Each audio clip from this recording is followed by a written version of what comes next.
उपेंद्र जी को जितना यहाँ पर हिस्सा मिला, जितना सम्मान मिला, किस दल में किस नेता को इतना सम्मान मिलता है? पार्लियामेंट्री बोर्ड का चेयरमैन मामूली पोस्ट होता है क्या?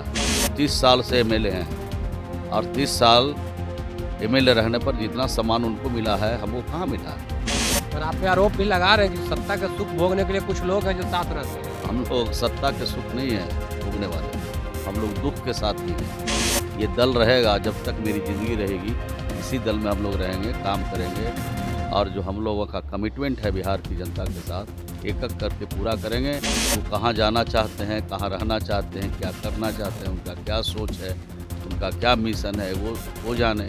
जो नीतीश कुमार जी को गाली दे के हटते हैं, उनका हश्र देख लीजिए कहाँ है और घूम फिर के इर्द गिर्द घूमने लगते हैं। नमस्कार, आप देख रहे हैं लाइव स्टेज। मैं आपके साथ प्रेम राधे। देखिए, उपेंद्र कुशवाहा हैं जो लगातार बिहार के मुख्यमंत्री नीतीश कुमार को लेकर सवाल खड़े कर रहे हैं और इतना तक बोल रहे हैं कि अपना हिस्सा छोड़कर जाने वाले भी नहीं है और कसम खाइए मुख्यमंत्री नीतीश जी कि आपने हमको बुलाया कि हमने आपके पास आया। इस पर बात करने के लिए हमारे साथ हैं जेडीयू कोटे से मंत्री श्रवण कुमार। उपेंद्र कुशवाहा को किसने बुलाया? ये तो उपेंद्र जी जाने। उपेंद्र जी को एक बार नहीं कई बार आए गए तो उनका हिसाब कौन रखेगा? वही ना अपना रखेंगे। और उपेंद्र जी को जितना यहाँ पर हिस्सा मिला, जितना सम्मान मिला, किस दल में किस नेता को इतना सम्मान मिलता है? पार्लियामेंट्री बोर्ड का चेयरमैन मामूली पोस्ट होता है क्या?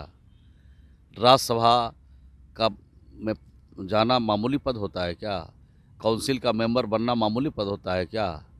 तो इन सब जगहों पर नेता विरोधी दल भी इस नीतीश कुमार जी के साथ रहे तो गए बने, ये मामूली जगह होता है क्या? हम लोग तो इतना दिन से एमएलए हैं, 30 साल से एमएलए हैं और 30 साल एमएलए रहने पर जितना सम्मान उनको मिला है, हमको कहाँ मिला है?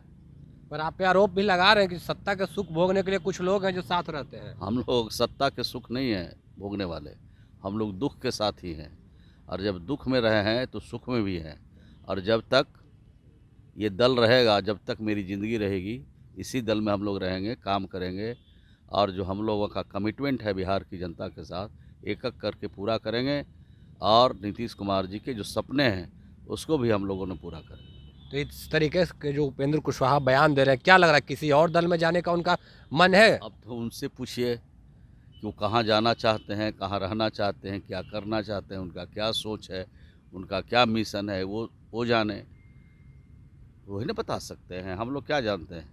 लेकिन जितना सम्मान इस दल में उनको मिला और उसके बाद भी वो और हिस्सा खोज रहे हैं, तो बाकी लोग इस दल में जो शुरुआती दौर से है, जो समता पार्टी के गठन से है, जो समता पार्टी के गठन से पहले जनता दल जौर से पार्टी बनी थी, उस समय से जो लोग इस पार्टी में काम कर रहे हैं, वो अगर हिस्सा खोजेंगे तो बेचारे को उनको कहाँ हिस्सा मिला है? उनसे ज़्यादा हिस्सा तो यही लेकर के बैठे हुए हैं और अपना मज़ा ले रहे हैं और हिस्से खोज रहे हैं।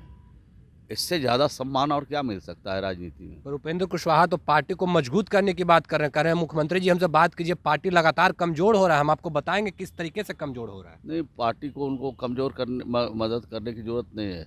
पार्टी बहुत मजबूत है। पार्टी पूरे देश में फैल रही है हमारी पार्टी और हर लोग इस पार्टी को देख रहे हैं और नीतीश कुमार के काम को देख रहे हैं। 2024 में जब लोकसभा का चुनाव होगा ना, तब देखिएगा प्रेस और मीडिया को भी लोग को समझ में आएगा कि 2024 में ये जलवा कहाँ से जनता दल यू में पैदा हुआ। बिहार का जो मॉडल है, बिहार में जो काम किया है नीतीश कुमार जी, आज पूरे देश के लोग चाहते हैं कि इसी तरह का मॉडल हमारे राज्य में हो जाए। हर घर में नल का जल पहुँचाने का काम ये देश का पहला राज्य बिहार है जहाँ हुआ। हर घर में बिजली पहुँचाने का काम सबसे पहले अगर किसी राज्य ने किया है तो उसका नाम बिहार है। हर घर में शौचालय बनाने का काम, हर गलियों पक्की नाली का निर्माण कराने का काम जो महात्मा गांधी सोचते थे, जो सरदार पटेल सोचते थे, जो डॉक्टर राम मनोहर लोहिया सोचते थे, जो डॉक्टर भीमराव अम्बेडकर सोचते थे, उस सपने को अगर किसी ने साकार किया तो उसका नाम नीतीश कुमार है और उसका नाम बिहार है। सर, यही बिहार में आरसीपी सिंह भी मुख्यमंत्री नीतीश कुमार पे आरोप लगा कर हटे, उपेंद्र कुशवाहा भी आरोप लगा रहे हैं और कई बार मुख्यमंत्री नीतीश कुमार ने भी नेता प्रतिपक्ष या फिर लालू यादव पे आरोप लगा कर हटे और फिर एक साथ मिल गए। जो लोग हट रहे हैं उनके बारे में अभी पता लगा लीजिए, जो हटे हैं पहले, हम उसके बारे में कुछ टिप्पणी नहीं करना चाहते हैं, लेकिन जो नीतीश कुमार जी को गाली दे के हटते हैं, उनका हश्र देख लीजिए कहाँ है। और घूम फिर के इर्द गिर्द घूमने लगते हैं और इर्द गिर्द घूम के कोशिश करते हैं कि फिर इसी दल में आ जाएं। तो ये तो आज से हम लोग थोड़ी देख रहे हैं, हम तो 30 साल से एमएलए हैं, 45 साल 50 साल का राजनीति हमारा जीवन है। और इस जीवन में हमने जितनी उतार चढ़ाव देखा है, सब लोग घूम फिर करके नीतीश कुमार के इर्द गिर्द घूमने लगते हैं। यही तो देख रहे हैं बिहार में अभी तक। बिहार में शराबबंदी है और जीताराम मांझी लगातार शराब के प्रति उनका दर्द दिखता है और कहते हैं कि कुछ तो ढिलाई दीजिए, नींबू को ज़्यादा मत निचोड़िए, तीखा हो जाएगा। नहीं, वो तो बुजुर्ग नेता है, उनके बारे में कोई टिप्पणी करना ठीक नहीं है, लेकिन इतनी बात कह सकते हैं कि शराबबंदी से जो सुकून मिल रहा है, शराबबंदी से लोगों को जो परेशानी होती थी, तो शराबबंदी से बहुत सारे फ़ायदे हुए। आज 1,47,000 ऐसे परिवार को चिन्हित करके उनको 1 रुपया से लेके 1 लाख रुपया तक उनको आर्थिक सहायता भी दे रहे हैं।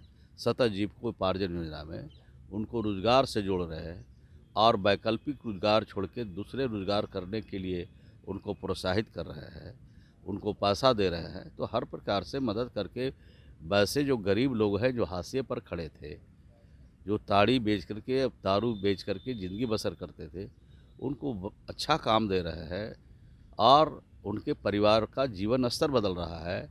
जिनके बच्चे बकरी चराते थे, भैंस चराते थे, उनके बच्चे आज अच्छे स्कूलों में पढ़ रहे हैं, अच्छा काम कर रहे हैं। उनका परिवार 2 जून की रोटी के लिए उसको किसी के आगे हाथ पसारने की ज़रूरत नहीं है, ऐसा काम हो रहा है। तो शराबबंदी से बहुत सारे फ़ायदे हुए हैं और जिनको कुछ इधर उधर बात लगता रहता है, तो उसका जवाब हम लोग क्या दे सकते हैं। मांझी जी पर कह रहे हैं कि आप रोजगार की बात कर रहे हैं, मांझी जी कह रहे हैं कि राजस्व का लॉस हो रहा है, टूरिज्म को घटा है, लोग आते हैं पर बिहार में नहीं रहते हैं। उसकी चिंता उनको नहीं करने की ज़रूरत है। टूरिज्म जितने पूरे देश में टूरिस्ट आ रहे हैं, उससे सबसे ज़्यादा अभी बिहार में टूरिस्ट आते हैं। और टूरिस्ट इतने आ रहे हैं बिहार में कि गोवा से भी ज़्यादा टूरिस्ट बिहार में आ रहे हैं। तो इस बात की जानकारी सरकार को भी है, लोगों को भी रखनी चाहिए कि टूरिस्ट के आने जाने में कोई कमी नहीं है। धार्मिक भावना से भी हमारे टूरिस्ट आते हैं और घूमने के लिए ध्यान से भी आते हैं। तो हमारे जो राजगीर है, बोधगया है, वैशाली है, नालंदा है, फिर पावापुरी है, इन जगहों पर जो हमारे आते हैं बाहर के लोग, वो धार्मिक भावना से भी आते हैं, पूजा के लिए भी आते हैं। और पूजा के लिए आते हैं, कुछ घूमने के लिए भी आते हैं। और घूमने के लिए भी ऐसे चीज़ का बिहार में निर्माण कराया गया है कि उनकी चाहत बहुत तेज़ है। उतने लोगों को हम लोग टिकट नहीं दे पाते हैं। जो जू सफारी बना है और नेचर सफारी बना है, ग्लास ब्रिज, उनको टिकट भी नहीं दे पाते हैं। आजकल तो ऑनलाइन टिकट हो गया है और वो बेचारे लौट के चले जाते हैं। तो टूरिस्ट तो बड़ी तादाद में आ रहे हैं और उनके लिए हर प्रकार की व्यवस्था है। उनको आने का, जाने का, उनको ठहरने का, सब तरह का इंतज़ाम, सड़कों का, सब तरह का, बिजली का, हर प्रकार का इंतज़ाम बिहार की सरकार की तरफ से है। चिंता करने की लोगों को ज़रूरत नहीं है, सिर्फ लोग देखें कि किस प्रकार से यहाँ पर टूरिस्ट आ रहे हैं। तो चलिए, ये बिहार सरकार के मंत्री श्रवण कुमार थे। इनका साफ तौर पे कहना है कि जिस तरीके से मांझी जी बयान दे रहे थे कि टूरिस्ट को लेकर, इनका कहना है कि टूरिस्ट बढ़ रहा है, इतने लोग टूरिस्ट आते हैं कि हम लोग टिकट भी पर्याप्त मात्रा में नहीं दे पाते और वो चले जाते हैं। बाकी की तमाम खबरों के लिए बने रहे लाइव सिटी के साथ। लाइव सिटी को सब्सक्राइब नहीं किया, सब्सक्राइब कीजिए। हमारे फेसबुक पेज को लाइक करना बिल्कुल न भूलें। धन्यवाद।